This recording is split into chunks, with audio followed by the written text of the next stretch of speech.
Okay, coming to you. This will be released on Friday because of the Labor Day weekend schedule.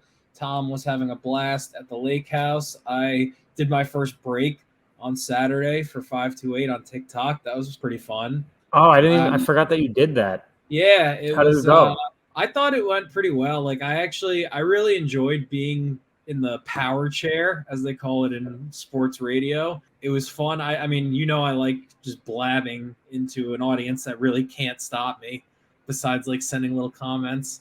Mm, The only time I would say I messed up is so I would open the packs and then I would like try to throw the wrapper in the garbage, and then I would just look to my side and try to put it in the garbage, and then not realize that accidentally the cards in my left hand I took off we're camera leaving for a the second. screen. Yeah, Yeah, and Mike came in. He's like, God, that's like the one yeah. thing you got That's to like do. And rule I'm like, number. It's like rule number one. Yeah, yeah, it's actually obviously I wasn't stressful. like, yeah, no, obviously I wasn't like intentionally taking them off camera, but besides Yeah, that, I of think it went course. pretty well.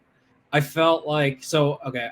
I took sports broadcasting classes in high school, and one thing that they always stressed when you were doing play by play, especially for radio, is make sure to like consistently update on what people are tuning into. So I would like constantly be like, all right, welcome to 528 Collectibles on TikTok. We got 2 boxes of Mosaic Hobby, and like sometimes I would say that 3 times in 5 minutes, and it would be like the same people there that just hearing it again. But Yeah, I just wanted to make sure newbies knew what was going on, but it was fun. yeah. It's I've only been in the power chair a couple times, but it's not my favorite just because I am not great at opening the packs, and under pressure like that, I get nervous and then I start messing things up. So and then you look like you don't know what you're doing, and I didn't want to look like that, but it's fun. I'm glad you liked it. Opening the packs is not easy.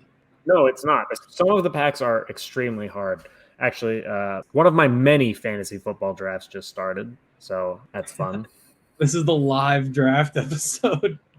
Yeah, yeah. I'll keep you guys updated with my panic picks throughout. So yeah, exciting weekend of college football. It was the first, uh, not the first weekend of the season, but it was week one.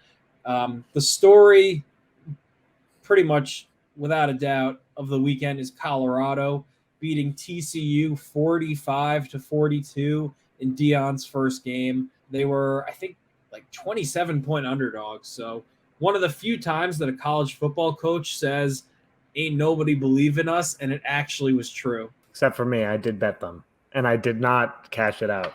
So Nice.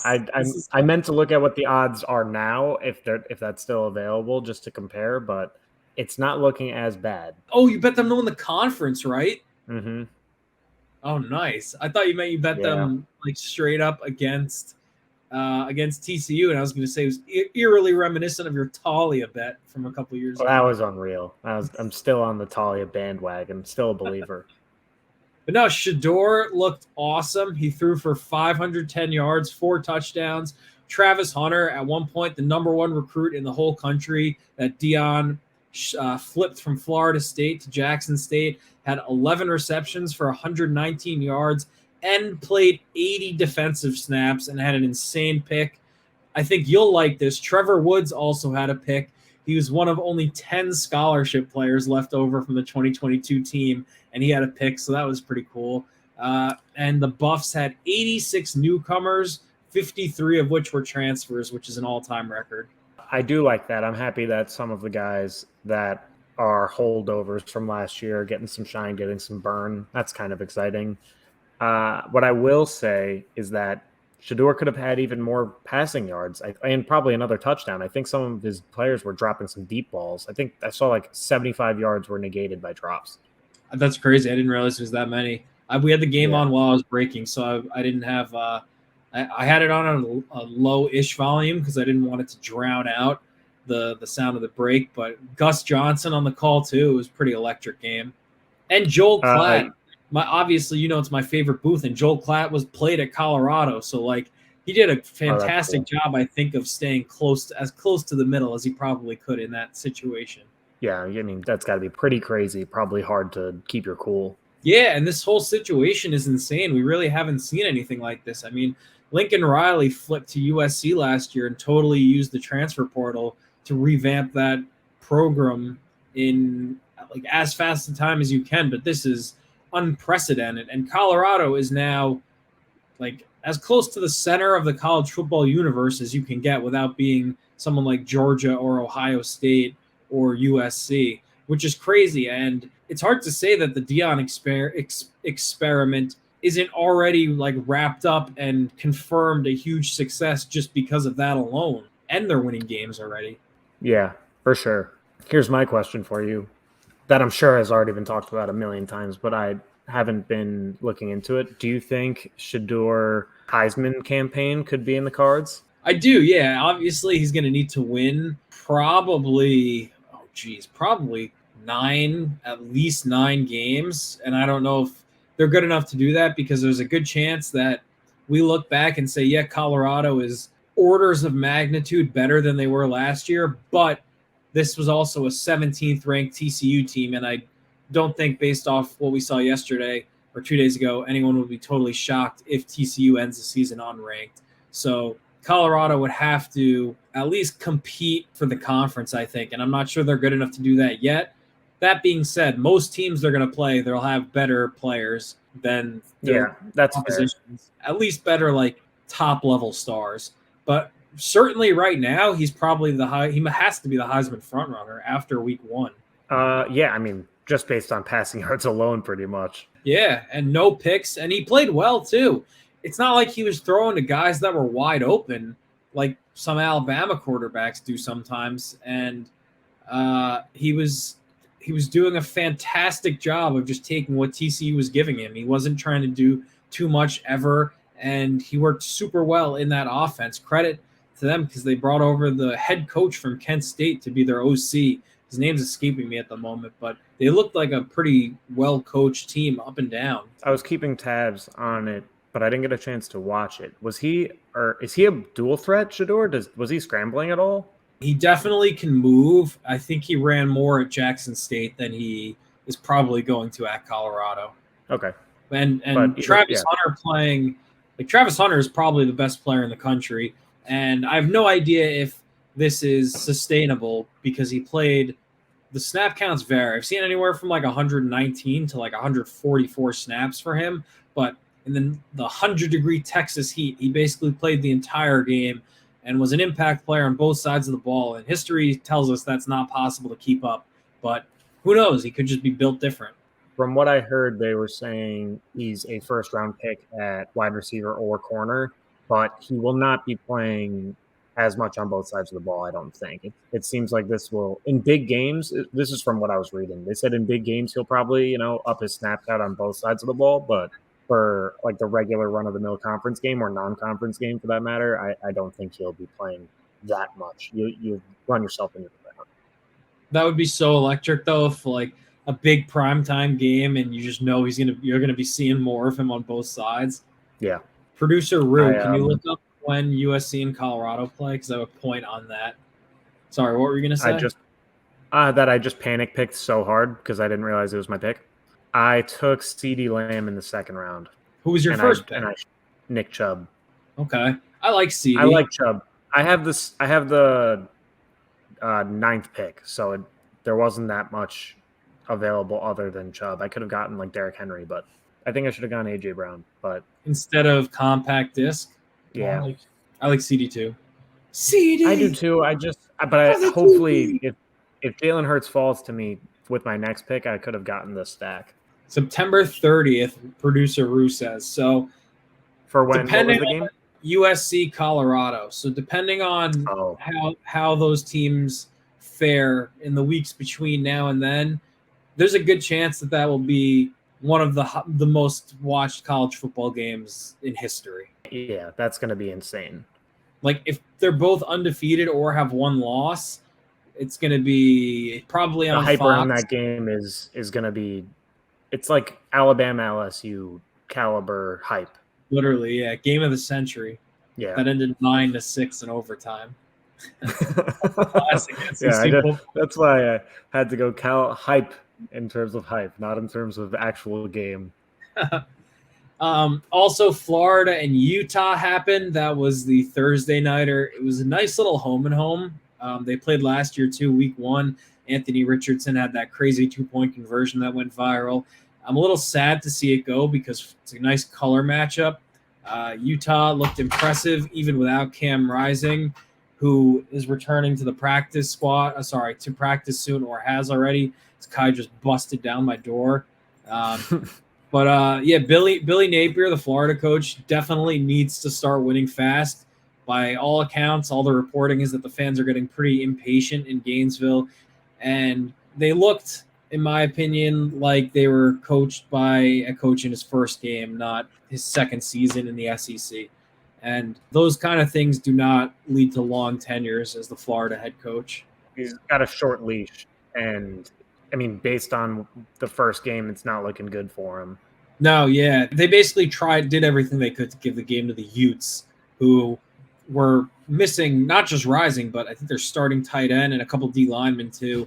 And to come in and bully an SEC team like that is without your star quarterback. Yeah, probably more concerning for Florida than it is impressive for Utah. Yeah, I think that's a very good way to put it. And it sucks because there's nothing better than seeing the Florida uniforms in big games late in the season, seeing players chuck shoes and yeet away the season. I mean, I agree.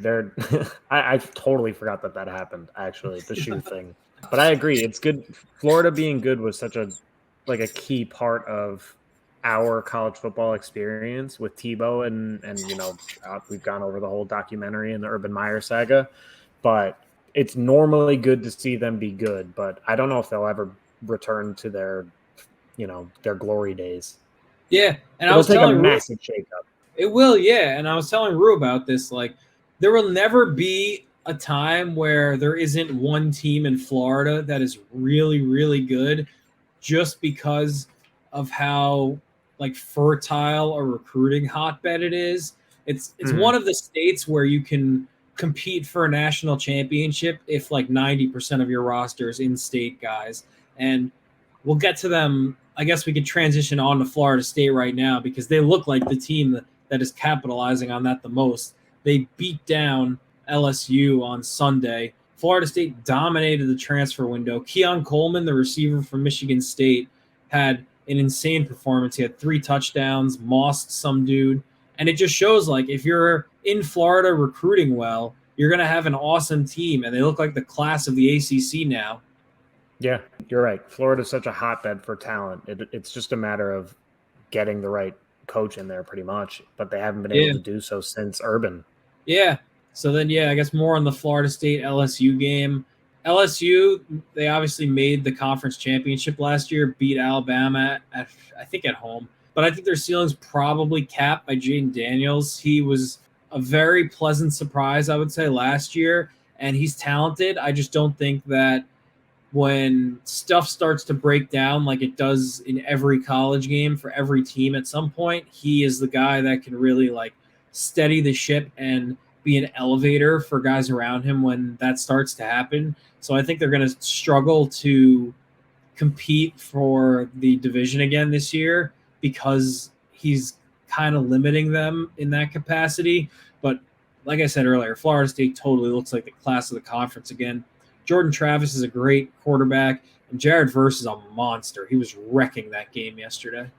Really funny for when I was reading your note when I was going through the episode talking points, and you said not an elevator, and I didn't think you meant in the way that he elevates the team. I read it as elevator, like something you ride to the top of a building.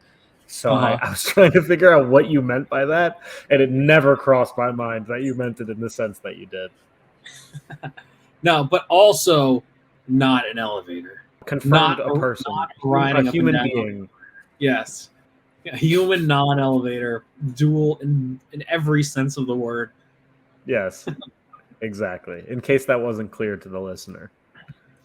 More just the last note on that Florida State game. It is always fun to sit in front of your TV on a weekend night in the fall and tomahawk chop. You are the foremost leader in tomahawk chopping on Long Island, I would say.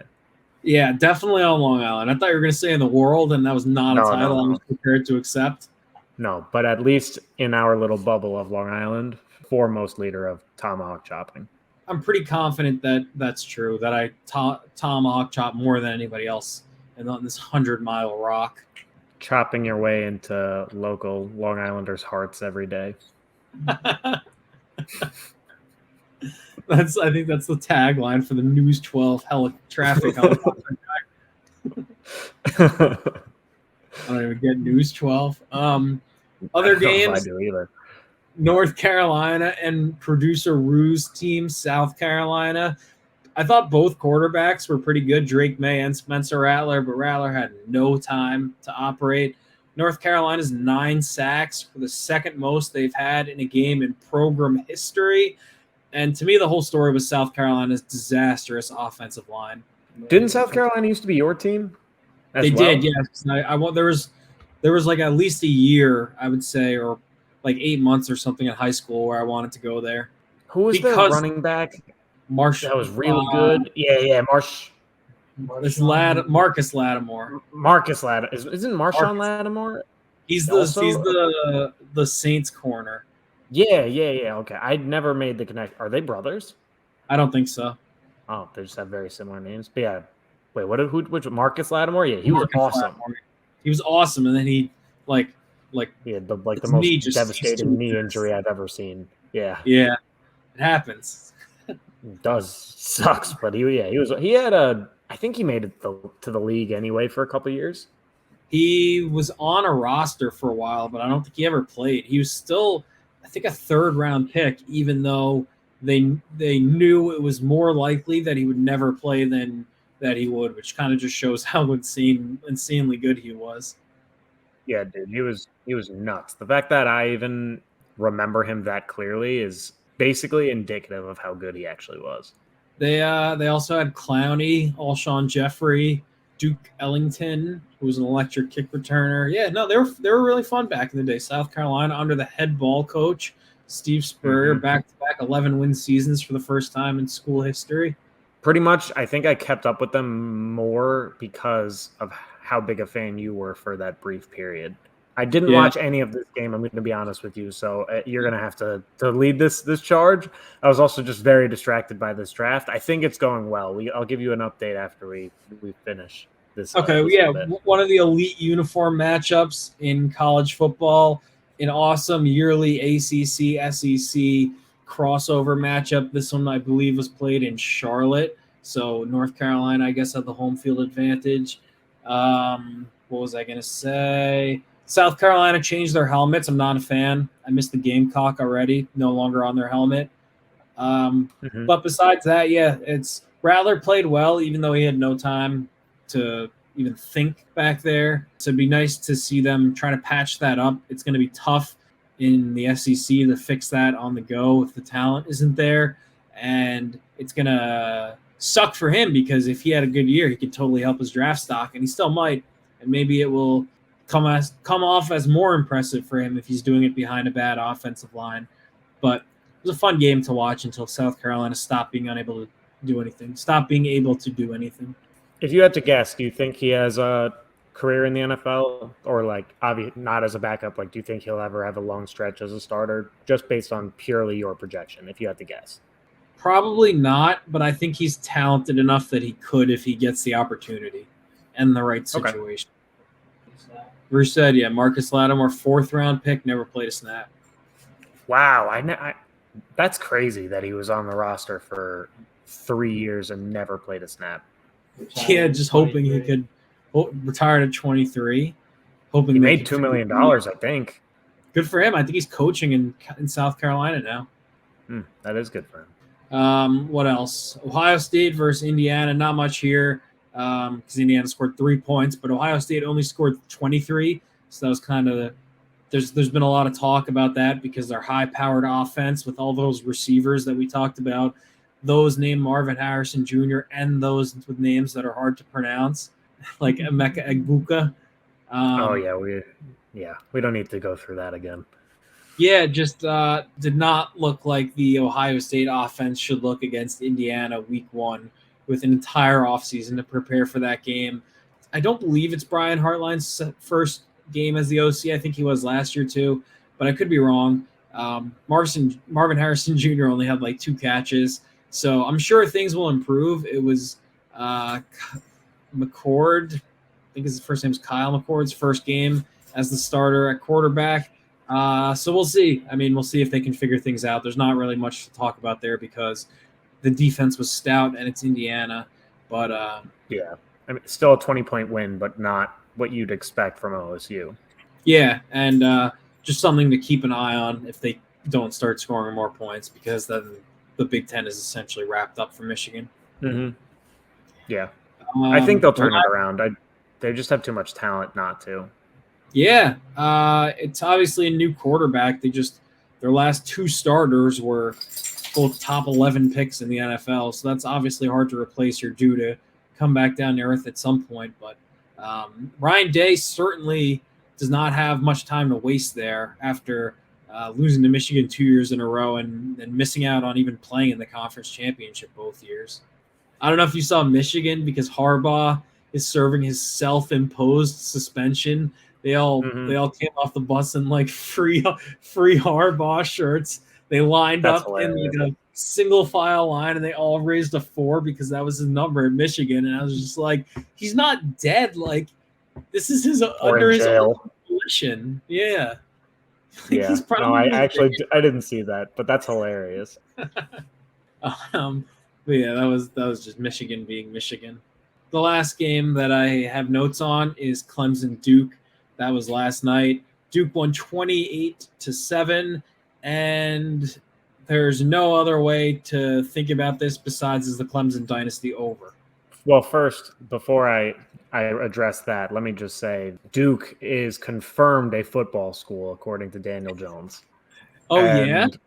Yeah, he said that. Wow, okay. Has he talked this through with RJ Barrett? I mean, it can also still be a basketball school, but... Oh, you're saying it's now also at least a football school also. Yes. So, but also, to your actual question, I think it's safe to say the Clemson dynasty is over as it was constructed, I would say.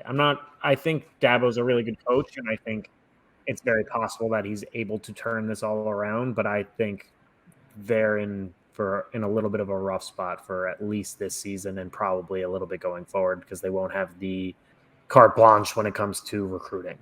Yeah, and his refusal to use the transfer portal is stupid, and it's hindering their ability to compete with the top teams. I mean, Florida State gobbled up all the good ACC transfers because Clemson isn't even offering these guys. They're so set on winning with guys that they bring in from the start that it's going to prevent them from filling holes in the easiest way that exists in college football now. I actually didn't know that he was refusing to use the transfer portal, but that's pretty wild. He just doesn't do it, or is it like a philosophy thing, or why is that? Not sure. A lot of people say Dabo is just a cult, and I guess the people that aren't there from the jump don't fit the bill for some reason. I don't know. It's weird.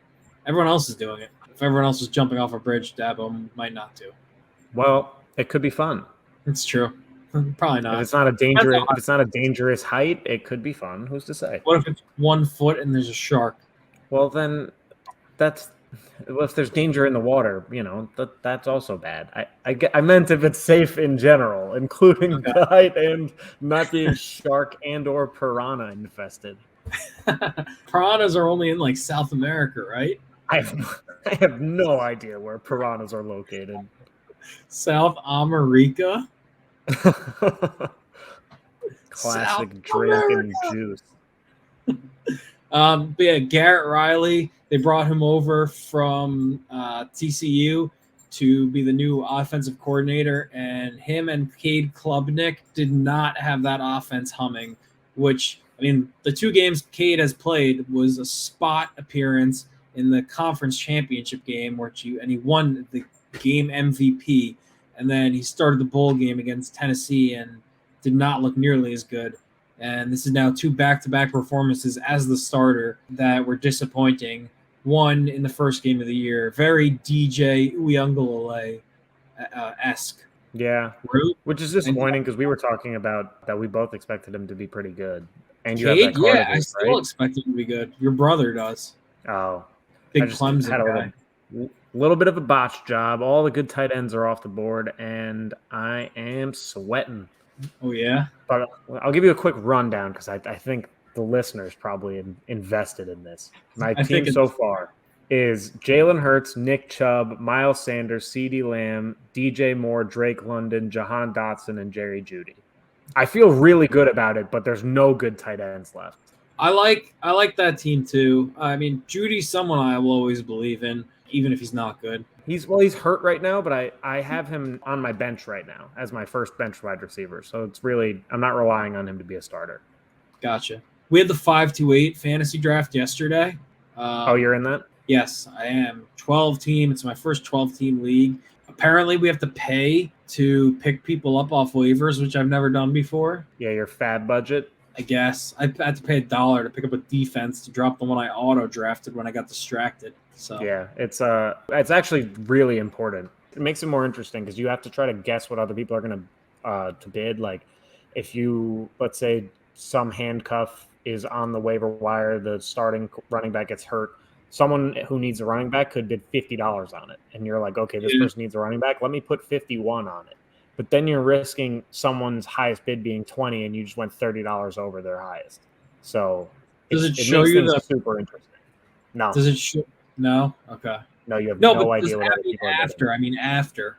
Once After it goes it doesn't- through, does it show you who like what the other second people did? highest bid was? Yeah. Okay. I think so. Okay. I think so. At least, is this ESPN your league?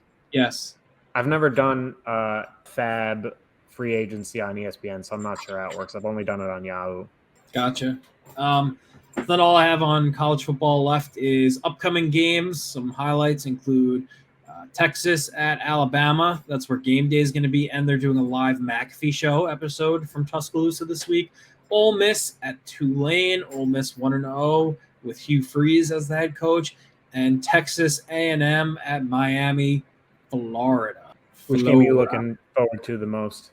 Bama, Texas. Has to be. That makes sense. That's just as good as uniform matchups get. It's going to be the crimson of Alabama and the white with burnt orange of Texas. That's just chef's kiss. Yeah.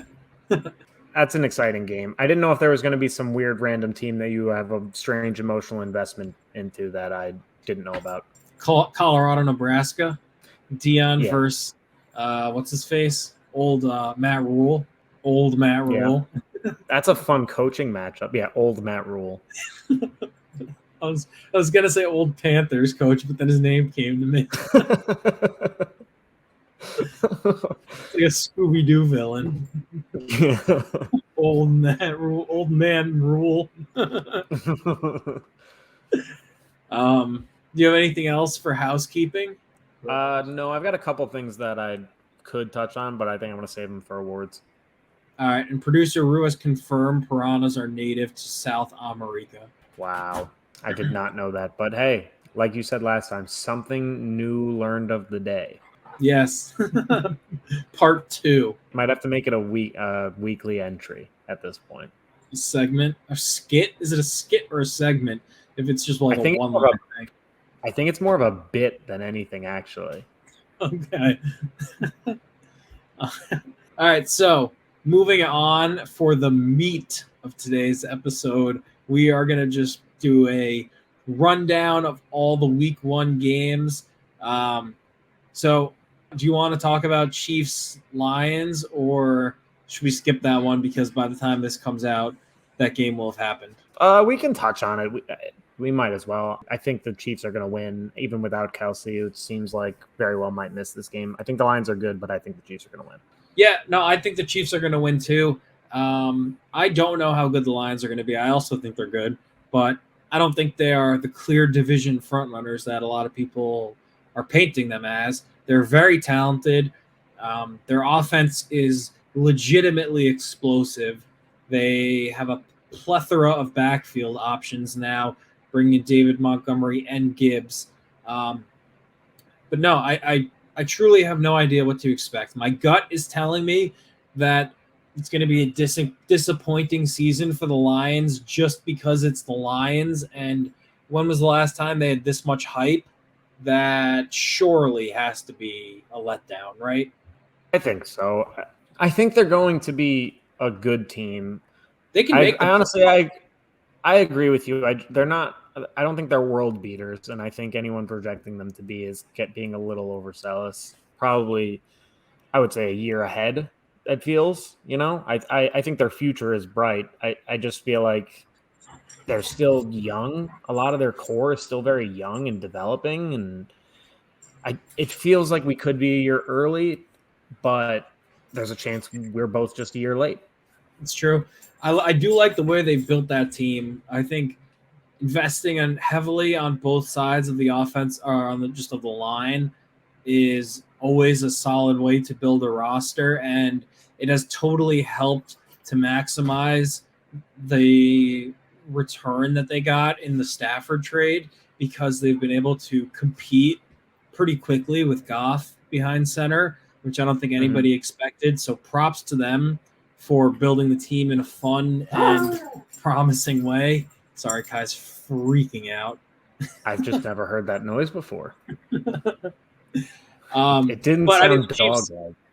the Chiefs, the Chiefs are the class of the league, and until somebody dethrones them, I'm always going to give them the benefit of the doubt in games like this. So I have no doubt they're going to win. I think that's the right approach. I not going to bet against the Chiefs pretty much ever. So even without Kelsey, they're just too good. They'll just find a way. People thought they might have problems without Tyreek Hill, and you know what they did? They won the Super Bowl. People thought they were going to have problems without Tyreek Hill. Isn't that what I just said? You said might. Oh, sorry. I wasn't concrete enough. It's okay. I'll let it slide. Thank you. I appreciate that. Next game on the schedule is Panthers-Falcons. This is the kickoff of the worst division in the NFL this year. I think the Falcons are going to win this one. It's the Panthers are just, I think they're in for a rough year. That O-line looked shaky at best. And it's just hard to overcome that with a rookie quarterback too. It's just too much to overcome, I feel. Even if they do have talent, but it's just, I don't think it's enough. Yeah, a rookie quarterback that has really never in his life played behind a bad offensive line. I agree they're talented on the defensive side of the ball. Brian Burns is a monster.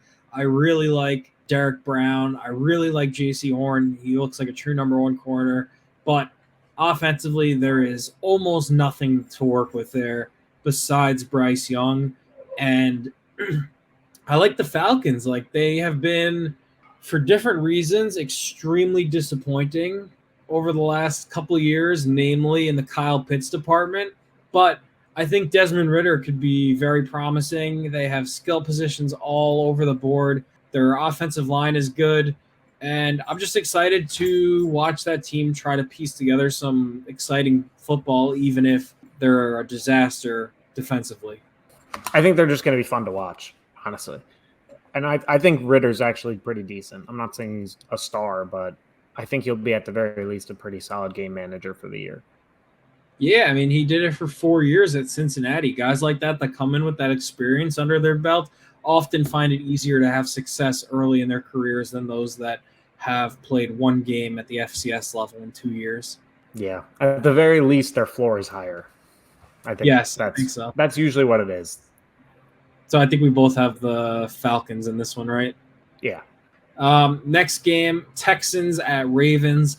I have the Ravens in this one. The Texans, albeit exciting and in possession of young talent on both sides of the ball in Stroud and Anderson, namely, are still going to be probably one of the worst teams in the league this year. And the Ravens have a totally revamped offense that everyone is excited to see with a new OC, Lamar back healthy, hopefully under a huge contract, brought in Odell, drafted Zay Flowers. They'll have Rashad Bateman for a week. I think Isaiah Likely could be a pretty fun piece of that offense if they do a lot of two tight end stuff. I just traded for him in Dynasty. So I think the Ravens are going to handle this one pretty easily. Yeah, I'm on the same page. I think the Ravens are going to have a bounce back year. People are projecting them. I think their line's at like 11 wins, which feels a little generous given the division and Lamar's health issues, but I do think they are going to have a bounce back year, and I think they win this game easily. I accept it. It concerns me because the tight end I did end up with in this draft is Dalton Schultz. So not ideal. No, Not ideal. not not ideal. But even if Lamar does get hurt, they have Pro Bowler Tyler Huntley as the backup. That's true. I was about to agree with you. Like that's a good thing. The most ridiculous thing that's ever happened. It almost should disband the Pro Bowl because of it. I would like them to keep it, even though I never watch it. I agree, but just give it to someone in name alone. Don't just give it to some guy because he'll show up. I'd have to show up if they want to name me. Yeah, that's fine. They can. How about like they name anyone? What just happened? They took my backup tight end. My dad did. That rascal. Oh, this is the family. Yes, that I've won 4 times. So it's very stressful. What were we talking about? Yeah, they just named someone like last year, someone who wasn't going to go, like any quarterback that wouldn't go, that deserved it, and then just have some Joe Schmo show up in their place, but don't name them a Pro Bowler. That's on Tyler Huntley's record forever. So like you're saying Kirk Cousins Pro Bowler, even though he probably wasn't there, but just to throw out a name of a Pro Bowl level quarterback. But then like Kirk's like, I'm just going to go on vacation. Then Tyler, you can come, but you're not going to get the title. Yes. Okay. I'm sure he'd still probably go. Probably, yeah. Throw him some money. The league pays for it. It's not that hard. I think the league pays for the trip. I would hope so. Another AFC North matchup, Bengals at Browns.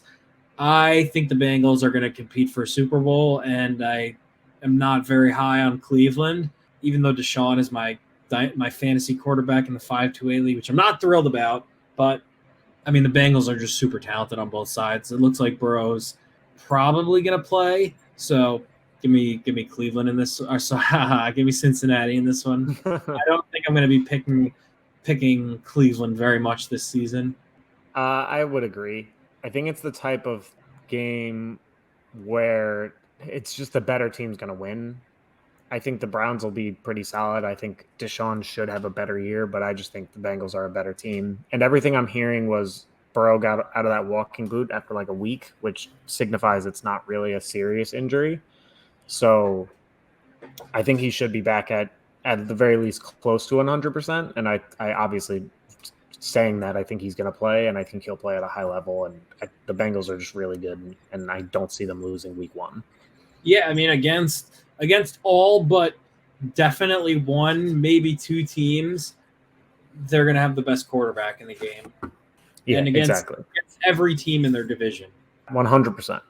The next game is Jags at Colts, another division that is probably going to end up in the running for the worst in the league.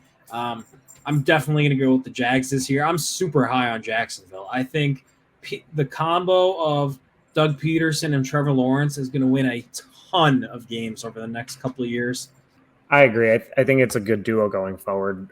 And also, you're going to be hard-pressed finding me picking a rookie quarterback week 1 pretty much always, especially one as raw as Anthony Richardson, who I do think could be good long-term, but I just think Trevor Lawrence is a stud. I think Doug Peterson brings out the best in him, and it feels like the Jaguars got better pretty much across the board, except I know they have some O-line issues with, I think there was just a suspension in there, but otherwise I just don't see them losing this game. I think they're going to have a good year.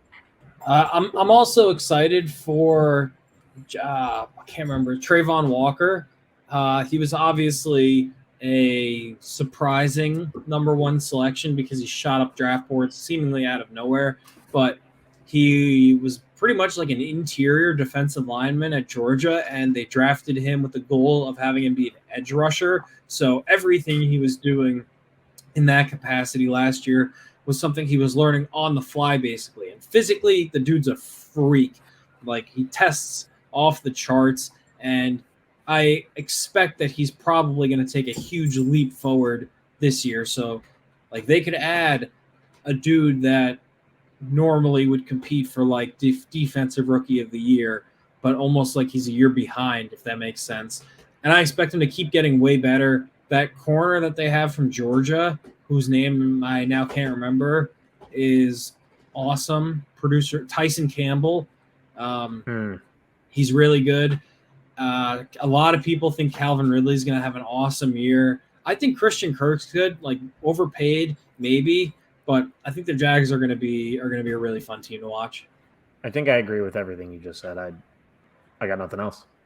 And then on the other side, it'll be interesting watching Anthony Richardson because a lot of people are comparing him to Josh Allen, and Josh Allen did not start very well in the NFL. He struggled with accuracy, which is something that everyone knew he would.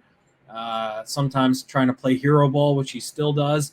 And if Anthony Richardson resembles that at all at the start, even if he then goes on to have the same like linear improvement that Josh Allen had, people will be panicking and making pretty sweeping conclusions, I think, within the first couple of weeks. So even if he shows flashes but makes a couple plays that cost him the game, we could be in for some save the receipt kind of takes. Yeah, we could be in for some really good last take, worst takes going forward. I think he's just got all the physical tools. I mean, he's basically Cam Newton in terms of just his physical ability, and he's just going to have some absolutely electric plays that I think will hopefully buy him some time before people start calling for his head, but I definitely could see it happening sooner than I would expect. So, one thing quickly, he just off what you said, the tools. He also has, if you take like every quarterback's highlight reel of their best 10 plays, his might be the best of anyone ever. Like just the craziness of the 10 best plays, just that of his career. But also we're probably going to be in for a lot of Peyton Manning comparisons. Just that like crazy stat of like however many picks Peyton threw his rookie year. That always gets thrown around whenever a rookie quarterback throws a lot of picks, as if the next part is like easy to just turn around and be Peyton Manning from there. I always get a kick out of that. Yeah, I think it was 28 picks, which is unreal. But people are like, oh yeah, like Peyton Manning also threw 28 picks his rookie year. It's like, all right, cool. Now Jameis Winston only has to be Peyton Manning from here on out. Yeah, I think it's a way for people to make themselves feel better about bad quarterback play. But yeah, it's a ridiculous comparison. And you're right, we will probably be in for it.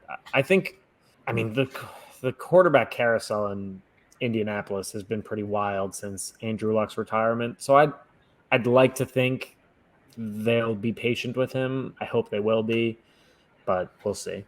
Okay, the next game is Buccaneers versus Vikings. Two very, very strange teams. Baker's Tampa Bay Bucks against the 13 one-score game winning Minnesota Vikings. I think everybody expects the Vikings to take a step back just because that's what happens in the NFL. You don't like the one thing you can bank on in the NFL is regression to the mean for like winning one-score games, and the Vikings are going to take a step back that way. I think the Bucks are terrible.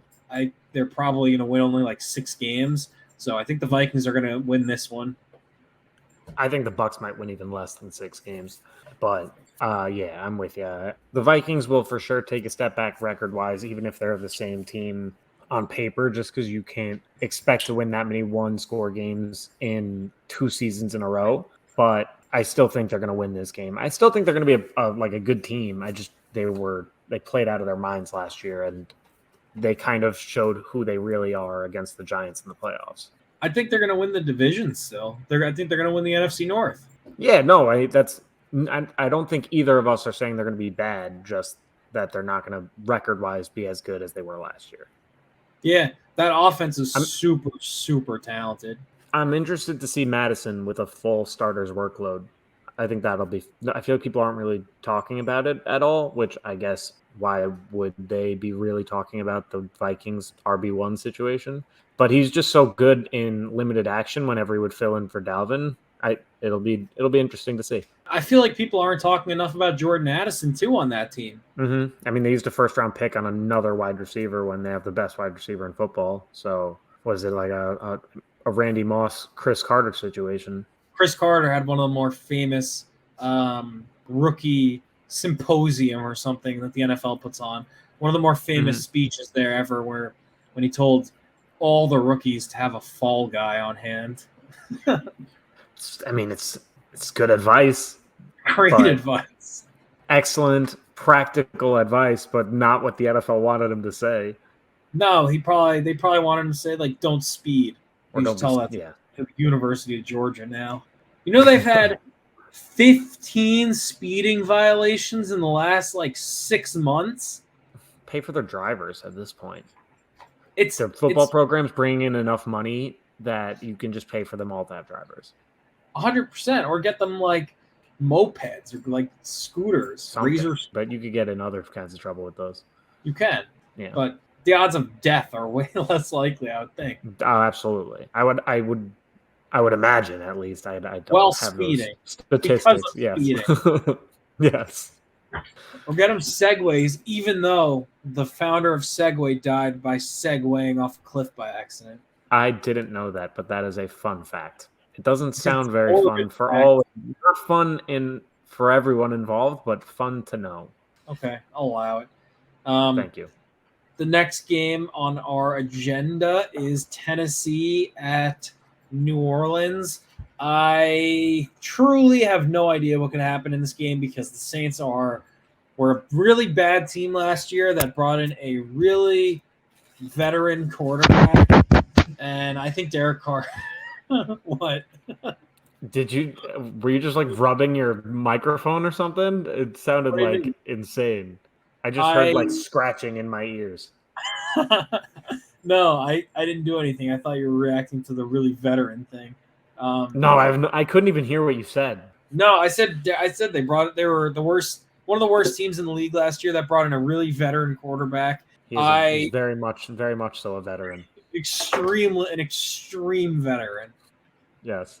But I think the Titans are a not very talented team that are super well coached and have really high-level talent at a couple positions that can be impact guys, namely someone like Jeffrey Simmons and Derrick Henry and Siri, who was for some reason talking to my wrist. If I didn't have my headphones in, you would have set off my watch.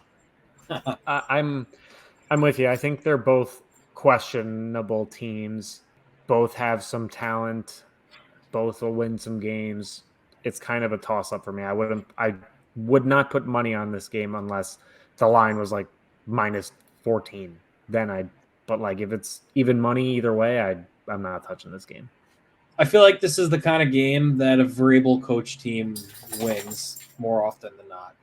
Yeah, it's the Titans are the type of team that you just don't want to bet against. Even if all signs point to them not being that great, it's just they find ways to win. And they don't need to be great to beat the Saints, I don't think. They just need to be better than okay on any given day. Thanks. Yeah, the next game is 49ers at Steelers. This one is very entertaining, but I would be surprised if it ends up being a competitive game late because I expect the Niners to beat an inferior team somewhat handedly. I think the Niners will win, but I think it'll be competitive. I think the Steelers are pretty good. I'm not saying it'll be a one-score game, but if it was a 10-point game at the end of the game, I think that lines up pretty well. I think the Steelers are a good team, solid all around. And I think the Niners are really good. And if Brock Purdy is who they think he is and who I think he is, they should win pretty handedly just because of how good they could be. But I don't know. It's kind of the same thing with Vrabel. I just feel like Tomlin always gives them a fighting chance to win. Yeah, no, it's one of the few opponents in the league that the 49ers don't have a massive coaching advantage over. And if Kenny Pickett is good, then all you need to have a chance to win every single game in the NFL, not to go undefeated, but to individually have a chance to win every game, is a good coach and a good quarterback. Yeah, and I think Pickett's good. I honestly do. So it'll be an interesting game to see. It's certainly a good litmus test to see the strides that they have made in the offseason. Both For teams, sure. honestly. It There's should be a marks. really good game. Yeah. Watt versus Bosa. That'll be entertaining to see who impacts the game more on the defensive side.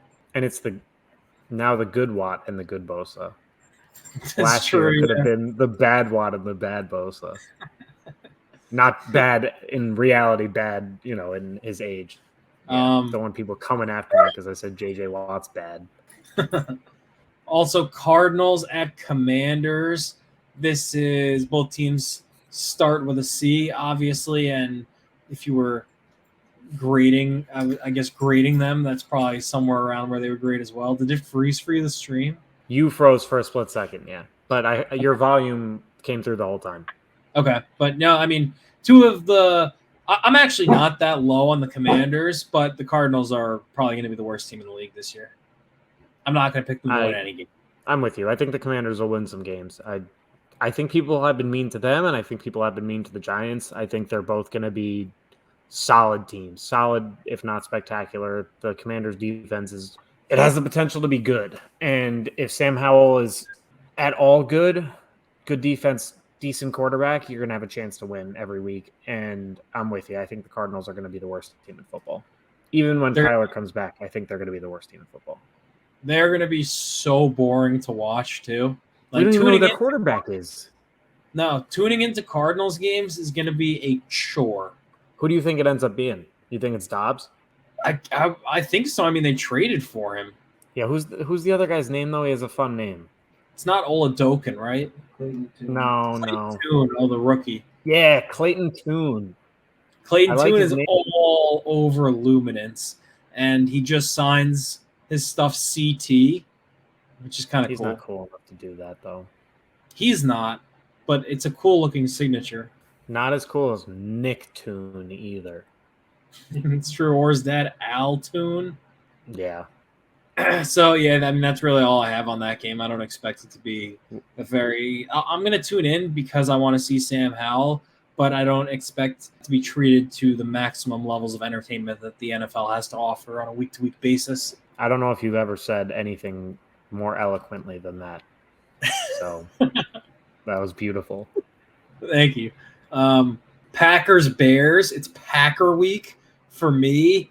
I am nervous because I actually think the Bears probably should win because I think they have the quarterback advantage against the Packers for the first time in history, besides every game that Jay Cutler started. I'm not even going to touch that one. Yeah, just leave that be. Well, let that simmer. I'm not going to argue with you about Jay Cutler.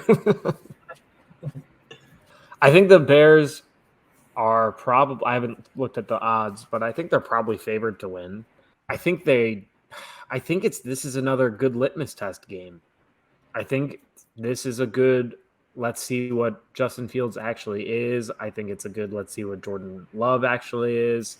I know you're a Bears fan, so it's obviously closer to home, but just as a football fan, seeing two young quarterbacks with question marks going up against each other like this, it'll be interesting. It'll be fun to watch. Unless they're both terrible, then that would suck. It's one of those games where at least as a Bears fan, it's kind of a feeling of dread, just being like, okay, it's time. Like now is the start of pretty much the final determination on Justin Fields, I guess. It's put up or shut up time, basically. The Bears are favored by 1 against the Packers.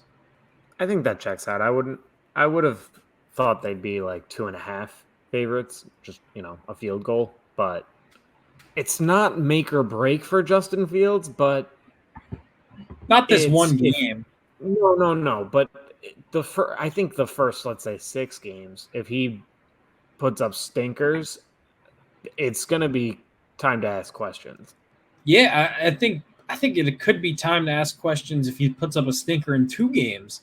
It's not time to make a determination or a decision, but I'm excited, but I'm nervous. And I feel like I should be more confident than I am because I think that they're talented, and I know Fields is a good quarterback, and I know DJ Moore is a dog.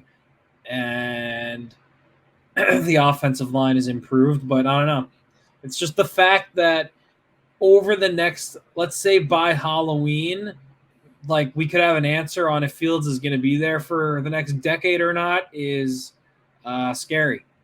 I think it's the type of thing where if you weren't a fan of the team, you'd have a different evaluation. I think when you are a fan of a team, you don't want to get too high on them and put yourself really out there and then just get really hurt. You're putting yourself out there for the chance to just be really disappointed versus if you're cautiously optimistic, there's a chance you're pleasantly surprised.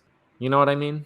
I know exactly what you mean. Yes, I'm the king of being too scared to put myself in a position of vulnerability where a team can shatter me. It's really what it is you could get hurt. You could get hurt and it sucks. Teams do that. The last time it happened to me was the Rangers when they went up 2-0 against the Lightning in the conference finals and lost 4 in a row. I'm in it. I'm in it right now. I really believed in this Yankees team. I'm in it right now. I did not believe in this Yankees team. I did. I let myself trust. See? And that's what happens. I think the last time that I let myself trust with the Yankees was either 18 against the Red Sox in the DS or the year after. Probably 19. No, it was 18. No. I'm saying it probably 19 was the last year you let yourself trust. They were good the year 19. After, yeah. The year 19 was the Altuve buzzer, right? Mm-hmm. They were good. 19. Yeah, sorry. Yeah. Okay, one of the other 425 games is Vegas at Denver. This is just like for multiple different storylines, one of the craziest games we'll have because obviously you got the Russell Wilson thing, you have the Sean Payton thing, you have the Josh McDaniels revenge game against the team that he was a horrible coach for, with a team that he's a horrible coach for. So there's some players on Vegas that I'm excited to watch. Russell Wilson is going to be one of the stories of the NFL season, whether or not he can turn it around under Sean Payton.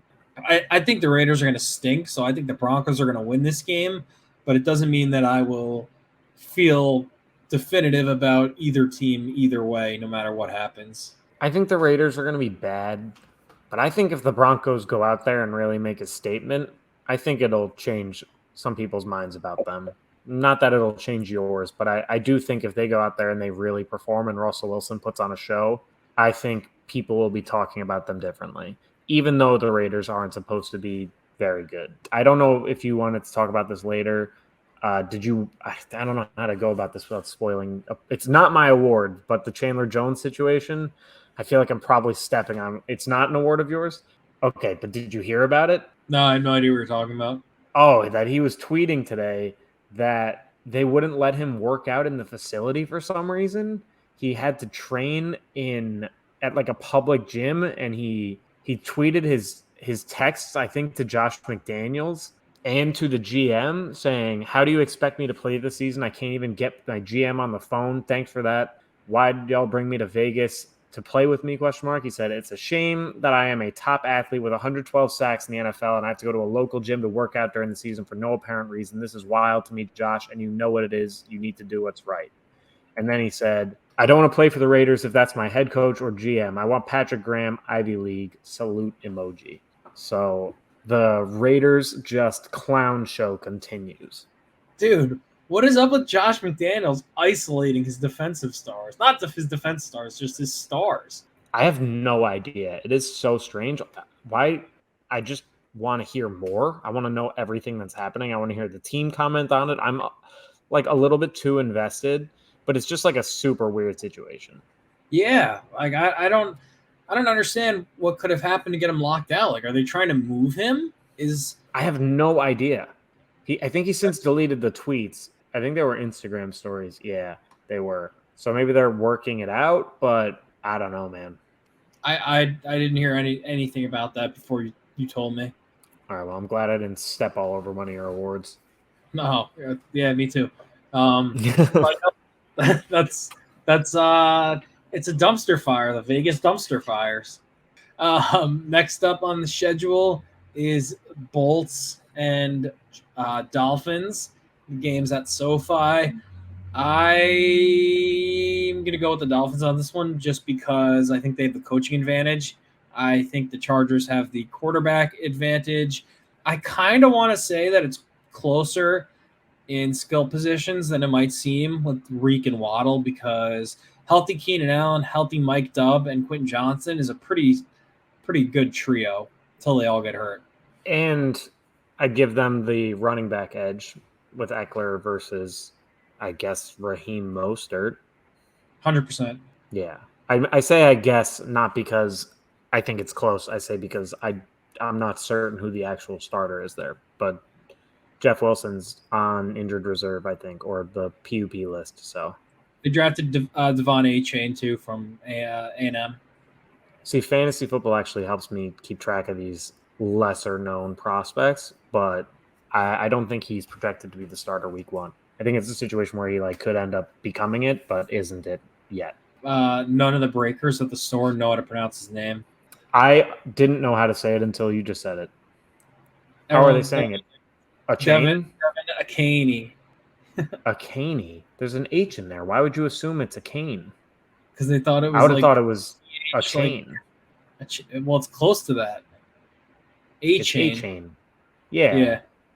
But I wouldn't have thought a caney. That's insane. I agree. That's not even phonetic. No, it is kind of. Well, it is if you go with the don't speak English sound. But then why would it be a caney? Hey man, I don't know. I don't think it's. Because in Chad Henne, there's 2 N's on there. Haneni? That's basically what this is. I don't know. That's a nonsense pronunciation. I'm glad that it's A-chain and now I know how to say it, but a caney's insane. Well, this game could see an NFL record for the most injuries, or most guys going on injured reserve after this game. There's a lot of injury-prone players on both sides of the ball. Keenan Allen and Tua are guaranteed to be out for at least 2 weeks this year. Keenan Allen's guaranteed to be out for 4 at least. Mike Williams and it'll be something ridiculous. It's going to be something ridiculous, like lacerated spleen. Yeah. Was that actually what it was the first time around, or did we both? I think so, yeah. Oh, okay. There's no way we both just fired from the hip on that one. Yeah, you're right. That would actually be insane. I think we'd have to. I'm not even gonna say it because just in case we did the show. Yeah, that's what I was gonna say. I didn't give you my prediction. I think I'm with you. I think the Finns pull this one out. I firmly believe they have the coaching advantage, and they were so good last year before Tua got hurt. People are forgetting just how good they were. I think the Chargers are going to be a good team again, a playoff team for sure. But I don't know. I think people are sleeping on the Dolphins again. I agree. Yeah, they were on pace to shatter offensive records before everyone started getting hurt. Reek was going to go for 2,000. I was listening to something today where they were saying they're firmly in on Tyreek Hill breaking the receiving yards record this year.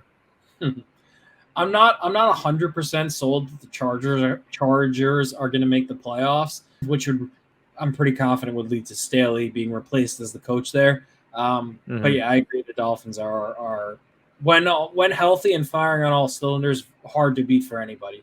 Yeah, I just think they're so explosive.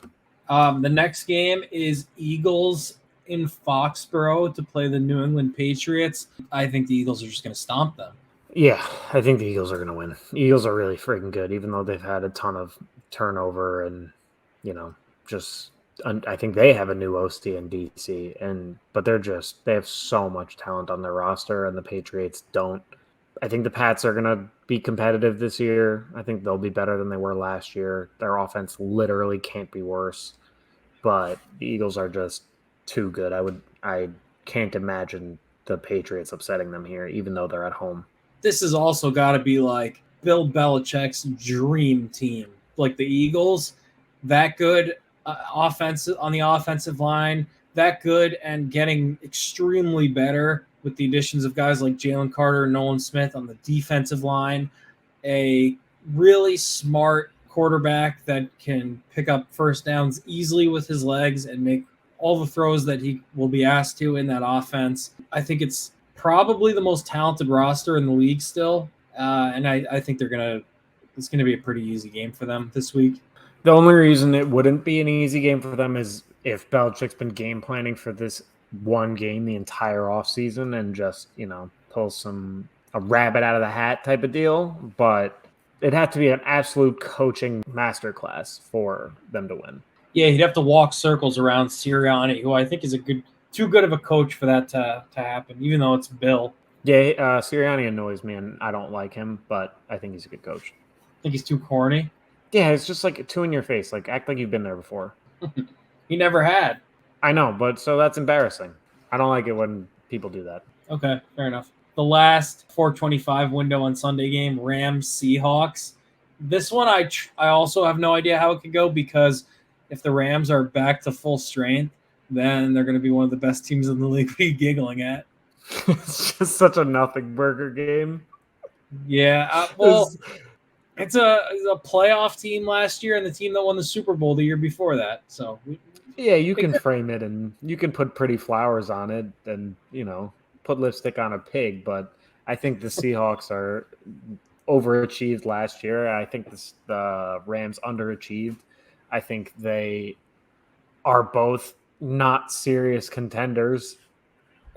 They're both should be solid teams. I don't know. It doesn't excite me. It doesn't do anything for me, really, especially with Cooper Kupp out. I could see one of these teams winning the division. I'm not going to lie. You think the Rams could win the division even with Cooper Kupp's injury potentially being serious? No, I think the Seahawks could. You said one of these teams, so I assumed you meant either of them are capable of it. I could see a world where the Rams win the division, but I don't expect it to happen. I think there's a way higher chance Seattle does. I think... It just goes back to what I said before. Like, McVay and Stafford and Donald on the other side, like, that's a lot of guys that have won a lot of games with a lot of talent in the NFL. I guess. I don't know. I still think the Niners are going to win the division. I do too. I could see a world where they don't. Okay. I mean, I guess it's possible, but I don't think I wouldn't. Pete Carroll's a good coach. Their offensive line was full of rookies last year. They're getting. I don't believe in Geno. I think I believe in Geno. He was tail end of last year. Look at his numbers. He was not nearly as good as he was in the first half. The numbers weren't as good, but like ball placement and the way he worked within that offense was, I think, still pretty consistent throughout the year. Like, I think he was one of the more accurate quarterbacks all last season. I'm pretty sure his stats were significantly worse in the second half of last year. Is that a him thing, though? I would think so. Why would it not be? Just like scheme.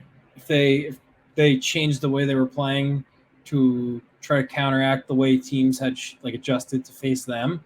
I guess, but okay, I'll just give it's maybe not as bad as I'm leading on, but he first 8 games last year, 107 passer rating, 2,000 yards, 13 touchdowns, 3 picks. Last 8 games, 93 passer rating, 2,000 yards, 15 touchdowns, and 8 picks. I'm trying to pull up the stat that I saw. Throwing 8 picks in the second half of the year versus 3 in the first half of the year is regression, no matter what scheme argument you could have. It is, yeah. I'm not saying he's a bad quarterback. Even with those stats in the second half, he's still a starting caliber quarterback. I don't think he's a top half quarterback. I actually disagree. I think he is a top half quarterback. Okay. I think he has all the weapons in the world to be. Their O-line is good. I think they're basically now like the 49ers, where I think you could put almost any starting caliber quarterback on that team and they would have success. I agree in the sense that the roster around him is really talented, but I also think Geno is a good quarterback. I'm not saying he's bad. I don't think he's gonna win you games. I think he's effectively gonna be a game manager this year. I could be wrong, but no, I agree with you. But I think that the roster is getting to the point where it's good enough to win a lot of games with a game manager. I mean, they won 9 last year and they improved pretty drastically this offseason. I agree. I think the 49ers are a lot better than they are. And I think Purdy's better than Geno. We'll see, yeah. Then the night game on Sunday is your New York Giants playing host to anybody but your Dallas Cowboys? I'm picking the Giants here.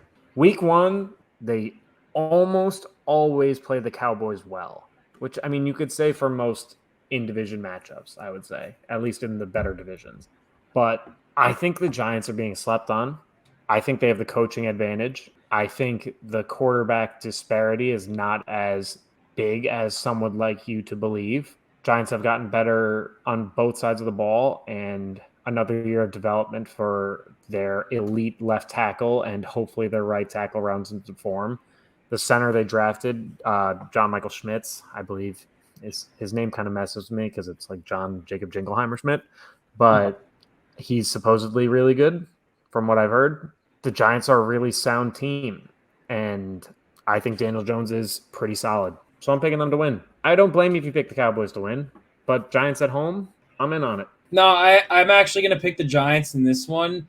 The only thing I have to say on the Giants is that I think they have improved as a team from last year, but similar to the Vikings, I expect them to take I don't know if a step back is fair to say, but I expect there to be more regression to the mean because I think they won twice as many one-score games as they lost last year, and it could be the sign of just like a really good team, but I think the way the roster was built last year, there probably wasn't enough talent, at least last year, to justify that like almost sterling record in those situations. So I think it'll come back to more in the middle this year. But I do think that they have improved talent-wise quite a bit, and I think they're probably going to beat the Cowboys at home in Week 1.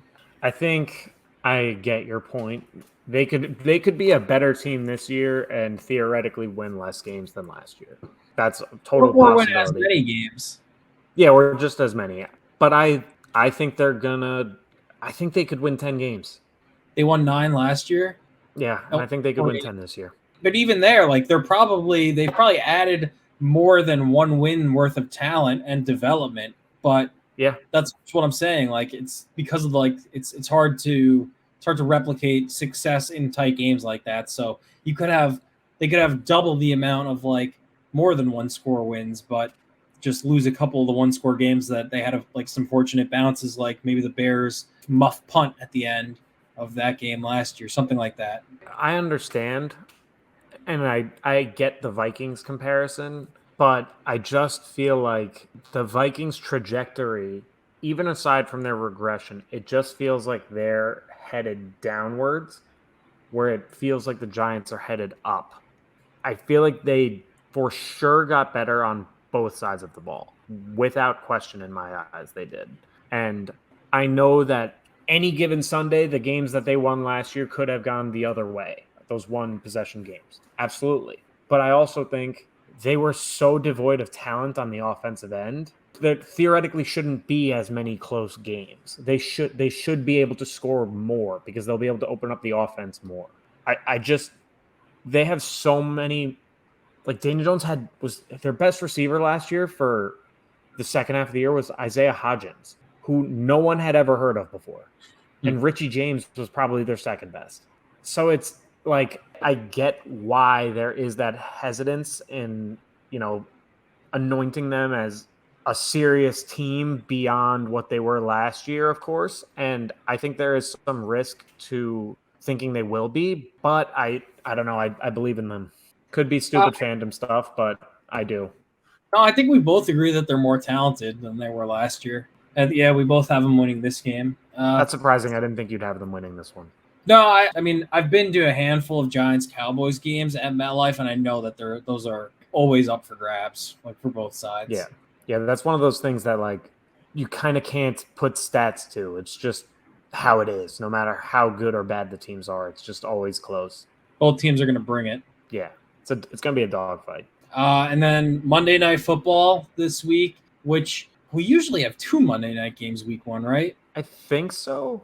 I think we in years past we have. Yeah, we don't this year. It's just Bills at Jets on September 11th. So that will be a crazy atmosphere in the stadium. It will be a ton of hype leading up to it. It will be the debut of the new Monday Night Countdown booth led by the greatest bald guy working for ESPN, Scott Van Pelt. I think the greatest, right? We didn't draft anybody over him from ESPN. No, there was discussions, but the PTI guys were in contention. Yeah, so it'll be a really exciting game. I think the Bills are going to win because I still think the Bills are now being slept on a little bit. But it'll be super interesting to see what the Jets' offense looks like with Rodgers in a real game against a tough division opponent. I'm with you. I think the Bills are going to win.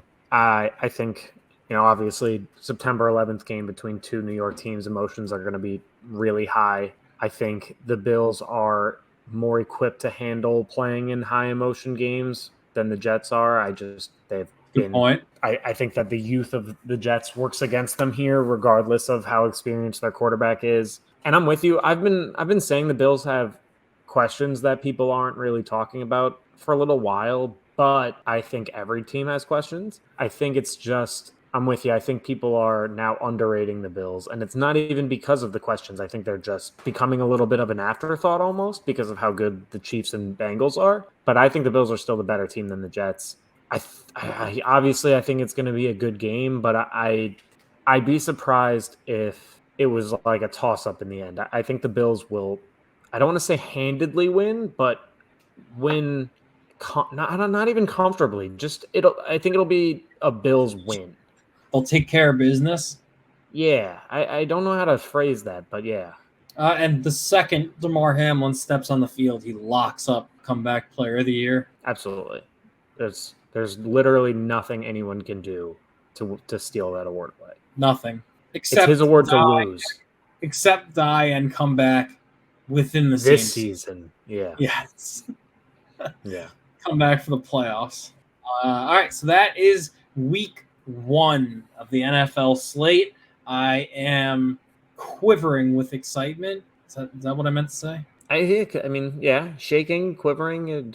Quivering sounds more sensual, but yeah, I am overflowing with anticipation and excitement to sit on my couch and listen to the melodic voice of Scott Hansen for 7 hours of commercial-free football. Following up overflowing after quivering was, I think, a questionable choice of words. Yes. All right, you want to move on to awards? Yeah, let's do it. I have no idea. I think it's your first. All right. So my first one, excuse me, is the Phil Jackson Award. Okay, this is going to a legendary winner in one position who went into a new position and failed miserably.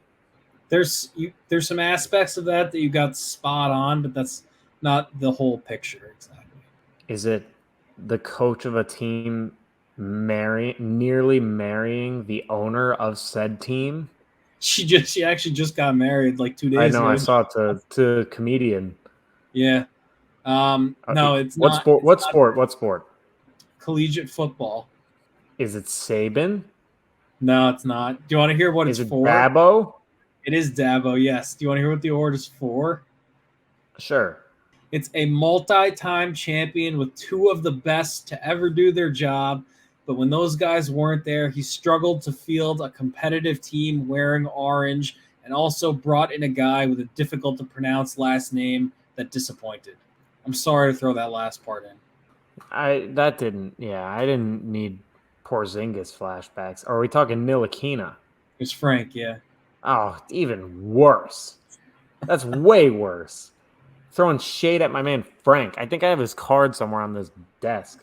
I keep it handy just in case. But that's well thought out. I'm sorry I buried the lead by guessing it before I had all the answers, but no, it's all right. I had the gist. Yeah, okay, it's going to Dabo. That offense has sucked since Trevor Lawrence left. Yeah, since he had 2 generational quarterbacks and now hasn't. Yes. That's a good one.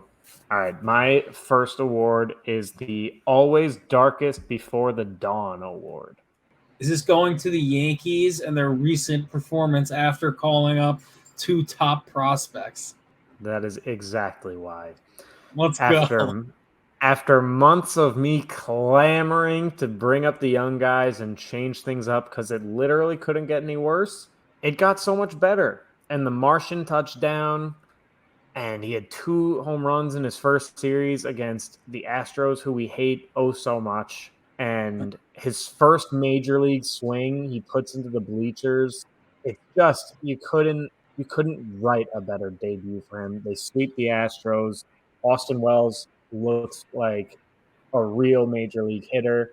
Even if the two of them aren't playing that well, the fact that they can both hit from the left side makes this team so much more interesting. They're hitting Dominguez third again tonight just because he's a lefty pretty much. And I think Austin Wells worked like 4.8 pitches per at bat, which is like a really good average, especially for a rookie in his first major league at bat. He threw someone out at second who's trying to steal on him when all the questions about him were as with his weak arm strength and whether or not he could actually stick a catcher.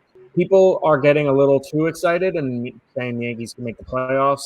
They have like a 0.01% chance of that happening. They'd need to win, I think, 20 of their next 25 games, which is asking a little bit too much of them. I'd be thrilled if they did it, obviously, but I'm not getting my hopes up. This award almost went with a different title. It was almost basically that the Yankees sort of needed to bottom out. Otherwise, we would have never seen these guys this year. That's the crazy part. Like Austin Wells and Jason Dominguez and Everson Pereira probably wouldn't even be on this team. Like that's just a fact. And now at the very least, we're getting their audition to get them ready for next year.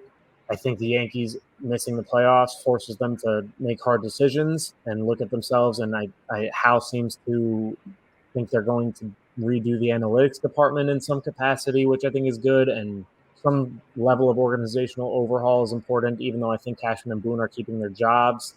I think they bottomed out, and I think they had to get to this point. But I'm not saying Dominguez and Wells are going to be superstars, but I just think that this little bit of light was what we needed. It's very similar to Chelsea last season. Sometimes you need to have your worst season in decades in order to have the opportunity to retool, revamp, and change the direction of your franchise in the immediate and intermediate future. Well said. It's also a very well-named award. I guessed it because of the name. Thank you. Sure. 2 good awards out of us. Yeah. My second award, I'm going to need to give you a little bit of context for, but it's just that. Okay, so it's the Charlie Hall Award. And the context that I need to give you is that Charlie Hall is one of Julia Louis-Dreyfus's sons that played basketball at Northwestern. This award is going to, I don't know if I'm being mean. Was he any good? I don't know. Do you remember when Northwestern made the tournament like 5-6 years ago, and there was a lot of hype because it was the first time ever, and like she was at all the games and it was going viral? Mm-hmm. Yeah, I don't remember. That's the story. Does this have something to do with Messi? No. Okay. But I'm curious to see why you thought so. Because everything because the way you explained it was that she was going to all the games. So I was thinking a star who's bringing out all the stars. No, he had. But then my first instinct was a nepotism award. It's not. I don't think it's nepotism because this guy's okay. Yeah, I don't think it's nepotism. I don't think I'm going to guess it. So just what is it? Okay, so it's going to somebody whose parents achieved significant levels of fame in the entertainment space, and then they became a college athlete at a mediocre Big Ten institution. I don't know. Who is it? This award is going to Declan McMahon, who is a running back for the University of Indiana football team and the grandson of WWE chairman Vincent Kennedy McMahon and the son of Shane O'Mac. And the McMahon family presented the Indiana football team with a legitimate turnover belt. Like, you know how teams have turnover belts? Like, they have a WWE issued turnover belt. So like a real belt. Mm-hmm. Aren't they partnering with the NFL to do that now too? That's cool. I didn't know that. I don't know if it's turnover belts. It might just be championship belts, but I definitely heard it also could have been made up. But I saw something that said that. They got to bring back the old school WWE spinner belt that John Cena had. That thing was the coolest. They don't have it anymore. Yeah. Anything championship belt related is always a good idea. Yeah, facts. That was a little bit too much of a deep dive for me. Yeah, but I like the award, and I learned something from it. So thank you. Can't ask for much more. No. My next award is the Rubber Band Men Award. Not Rubber Band Man, Rubber Band Men, plural. Is this going to the Philadelphia Eagles veteran defensive lineman? No, it is not. But why do you think that? Because some say they are the glue guys holding that team together, and rubber bands hold things together. No, it's what happens when you pull a rubber band and then let it go. It hurts. Well, what happens to the rubber band? It bounces back. So the Rubber Band Men are the Team USA basketball team. Yes. They lost to Lithuania. In order to advance in the FIBA World Cup, they had to win today against Italy. They destroyed them. It wasn't close. And they needed a bounce-back win to not only stay in the tournament, but to reward my faith. After last episode, I said that they were going to win it all. I was shocked that they lost to Lithuania. I think they are the better team. I think FIBA's, like I said, this is why I said that the Denver Nuggets would need to have subs to beat international teams, because any given Sunday, anything is possible. I still think Team USA is going to win, but they definitely needed a bounce-back statement win, and that's why they are the Rubber Band Men. You think they have a better team than Lithuania? You're not certain? I'm just speaking here, man. I they have a better team than Lithuania. I don't mean everything literally. Okay, fair. Yeah, they I don't see them losing from here on out, but yeah, the Lithuania loss was pretty surprising. I mean, luckily it wasn't elimination game. Otherwise, we would have like an 04 Olympic thing all on our hands again. Was it 04 or 08? 04. Bronze. I think so, yeah. 04, because that was they had the young guys who Braun, Wade, Mello, and they just weren't ready yet type of deal. Yeah. So I'm glad we avoided unbridled panic at another U.S. loss. And France crashed out. Fournier had a very nice "we let you all down" message. Yeah, I'm over Fournier. Yeah, been over Fournier. I can't. The fact that he's still on the Knicks roster makes me sick. Cool. Good awards. Thank you. You want to move on to last take, worst take? Yes, I will, I guess, start it up because you started off awards. Mine is going to the Frenemies podcast at Frenemies Sports on TikTok is where I saw this. I don't listen to this podcast. I've never seen them before, so I don't know what the guy's name is. I don't know anything else. But he said, I need you to listen to every word that's coming out of my mouth here. He said, Trey Lance is one of the worst things to happen to football since Aaron Hernandez. And he meant it.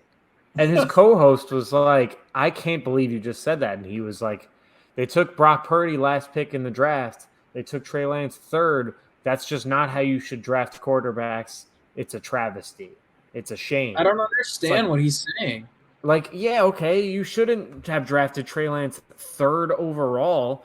But the one of the worst things to happen to football since Aaron Hernandez was a serial killer? That is the most insane thing I've ever heard. Also, I couldn't believe it. There's got to be worse things that have happened since Hernandez, too. I mean, first of all, there's worse things that happen in the NFL. It's just bad for the 49ers. Yeah. And he said it with a straight face. But like, what is he even saying? That's not how you like draft quarterbacks. What does he mean by that? I don't know, Ad. There was so much wrong with it. I couldn't even believe it. If I hadn't seen it with my own eyes, I may not have believed it. The whole take sounds like a Mad Lib. You're right. That's the only justification for saying something so absurd. Because it's like name a random failed quarterback. Yeah. It's fill in blank one, Trey Lance. Name a random criminal from the NFL. Aaron Hernandez. Or just like name an athlete. Aaron Hernandez. Yeah. Name an adjective. Worst. Oh man, that's good stuff. That's psychotic. Yeah, that was rough. It was rough, man. It was probably, for clicks, but he just seemed like he believed it. Yeah, I think so. Okay, so my last take, worst take of the week goes to Barstool Clemson on Twitter, who before the game last night tweeted, "The nightmare ends today," with a picture of a wide receiver screenplay in Madden, obviously a shot at their ex-OC and indicative of their hopes for the offense under the new OC Garrett Riley and Cade Klubnik. Clemson proceeded to put up 7 points in a primetime game, none of which were scored after the first quarter. And it looks like the offensive problems that have plagued them for the last 2 years are exactly the same. And they're going to get my last take, worst take of the week. What was their phrasing? The nightmare ends? Yes. Well, yeah, the nightmare is continuing. Just beginning. Pretty clearly. Yeah. Oh, yeah. Could be. I saw an interesting quote that someone asked Dabo, I think it was before the game, what his thoughts on is it Riley is the new OC? Something Riley? Yep. Garrett Riley. It's Lincoln's brother. Yeah, Garrett.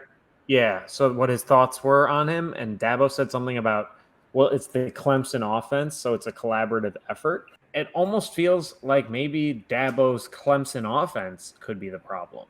It seems like Dabo's Clemson offense without Deshaun Watson or Trevor Lawrence is a problem. Yeah, exactly. So it's weird. It's a weird situation. You ever heard Dabo's quote on NIL? I'm sure I have, but remind me. Somebody asked him about what his thoughts on NIL, name, image, and likeness were like, and he said, "We built this program on NIL. We really did. It's probably different from what you're thinking, though.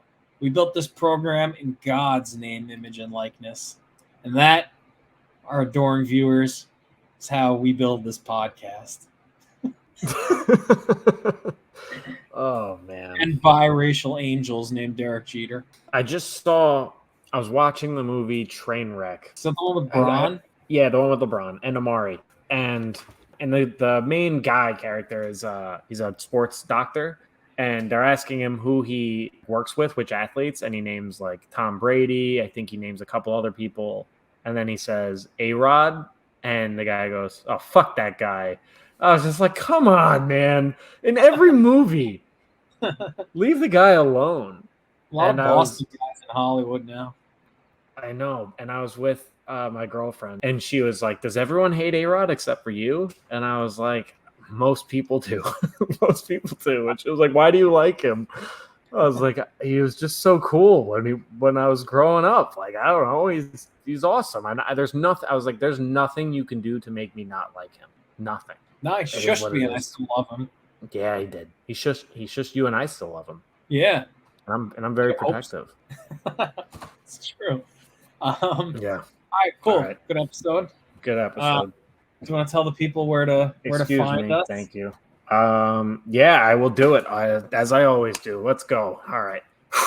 We're on Facebook, Twitter, Instagram, TikTok, Spotify, Apple Podcasts, Amazon Music, iHeartRadio. Did I say YouTube? I don't know. YouTube again. Podbean. I don't think Stitcher exists anymore, but I think we would have been on there. I got to start practicing these more. There's more of them.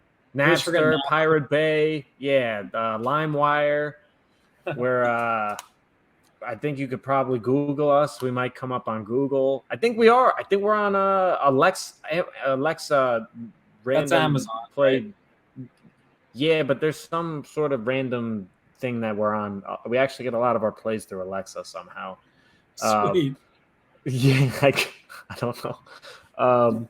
But yeah, we've got our big draft coming up, you and me, in about 20 minutes. So I gotta go do some prep. Gotta go scarf down dinner and then get ready. But Yeah, that was episode 20 of the Breaks Down. Thank you, producer Rue. Once again, off to my side. Thank you, Mikey Caps. Thank you, Tom. I'm Adam. That's Breaks Down Podcast 528. 20 episodes. Can't believe we made it here. See y'all next week. 5 months. Yeah, insane.